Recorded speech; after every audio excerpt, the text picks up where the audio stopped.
শৈশব জীবনে না গ্রামের সৌন্দর্যটা ভীষণ ভালো লাগে। ছুটাছুটি, লাফালাফি, ফালাফালি, এখান থেকে ওখানে যাওয়া, ঘাট পাড়ে যাওয়া, দৌড়াদৌড়ি করা কি ভীষণ ভীষণ ভালো লাগে। যখন বড় হয়ে যায় তখন সেই আমেজটা থাকে না, তখন ওই কর্মজীবনে ব্যস্ততা নিজেকে আবার গুটিয়ে নিতে হয়। আসসালামু আলাইকুম, সবাই কেমন আছেন? আলহামদুলিল্লাহ ভালো আছি। চলে আসলাম নতুন আবার ভিডিও নিয়ে। এই তো কর্মজীবন কিন্তু আবার শুরু হয়ে গেছে আজকের থেকে ইনশাল্লাহ। তো ঈদের ছুটি কিন্তু শেষ, যতদিনই ছিলাম আলহামদুলিল্লাহ খুবই ভালো লাগছে শ্বশুরবাড়িতে। আমার ছেলেরা তো খুব সুন্দর করে দৌড়াদৌড়ি, ফালাফালি, লাফালাফি করছে। এদিক দিয়ে টিপ টিপ করে বৃষ্টিও পড়ছে। আমার ছেলেরা খুবই খুবই আনন্দ হয়েছে আর বলতেছে জোরে জোরে বৃষ্টি আসবে। এদিক দিয়ে ছেলেদেরকে বললাম চলো আগে ব্রাশ করে নাও, তারপর নাস্তা করবে। আমিও আগে ব্রাশ করে নিচ্ছি। ঘুম থেকে উঠেই আমার ছেলেরাও দাদুর বাড়িতে ঘাট পাড়ে গিয়ে বসে থাকে। আজকেও সেম ঘাট পাড়ে গিয়ে বসে ছিল। তো আমি বলছি এখন চলো, এখন মুখ ধোবো, তারপরে আসবো আবার। ওদিক দিয়ে মুখ ধুয়ে ওদিকে খাওয়া দাওয়া করে দিব। আজকে আম্মা আমার শাশুড়ি আজকে খোলা পিঠা বানায়নি, আজকে শ্যামাই করছে। তো আমার বড় ছেলে তো আর শ্যামাই খায় না, আমার ছোট ছেলেটা মাশাল্লাহ খুবই সুন্দর করে শ্যামাই খায়। আর এই শ্যামাটা আমি ভীষণ ভালো লাগে, নারকেল দিয়ে আমার আম্মু আমার শাশুড়ি রান্না করে, আমাকে দিয়েছে আলাদাভাবে, আমার ছেলেকে দিয়েছে আলাদাভাবে।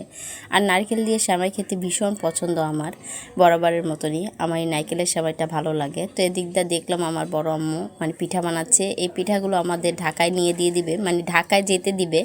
আজকে যেহেতু কর্মজীবন শুরু, তো ঢাকায় চলে যাব, আবার সেই একই জীবনে ফিরে যেতে হবে। প্রতিদিন রান্না বান্না, ঘরদোর গোছানো, সংসার করা, তারপরে আবার বাচ্চাকে কোচিংয়ে নেওয়া, আসা যাওয়া, ব্যস্ত থাকবো। সেই আগের জীবনে আবার ফিরে যাব। যতদিনই শ্বশুরবাড়িতে ছিলাম আলহামদুলিল্লাহ আব্রাব্বুর সাথে ভালো একটা টাইম কাটাইছি, সবার সাথে ভালো একটা টাইম কাটাইছি, ভালো লাগছে। কারণ ঢাকা শহরে কর্মজীবনে কেউ কাউকে টাইম দিতে পারে না। আর আব্রাব্বু বিশেষ করে আমার হাজব্যান্ড খুবই ব্যস্ত থাকে, ওনারটা সপ্তাহে একদিন শুক্রবারেও টাইম থাকে না আমাদেরকে টাইম দেওয়ার জন্য।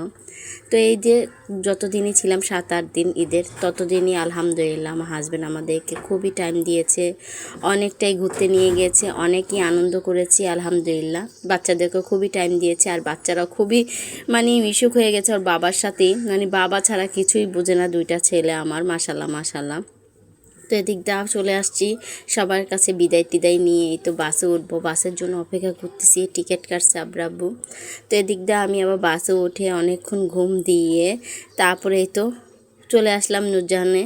এটা হলো কুমিল্লা নূরজাহান হোটেলটা খুবই ভালো। আমি ঘুমিয়েছিলাম, আমি নামি নেই, আমার ভালো লাগতেছে না, কেন জানি বমি আসছিল, এই জন্য শরীরটা দুর্বল হয়ে গেছে। যখন থেকে নূরজাহান হোটেল তখনই নেমে একটু ভিডিও করলাম, আর আকাশটা মাশাআল্লাহ খুবই ভালো লাগছে। আবারও চলে আসলাম, কর্মজীবন নিয়ে আবার ব্যস্ত থাকবো। তো ভিডিওটা কেমন লেগেছে অবশ্যই জানাবেন, ভালো লাগলে একটা শেয়ার করে দিবেন। আর এই তো আজকে এই পর্যন্তই, সবাইকে অনেক ধন্যবাদ। আসসালামু আলাইকুম।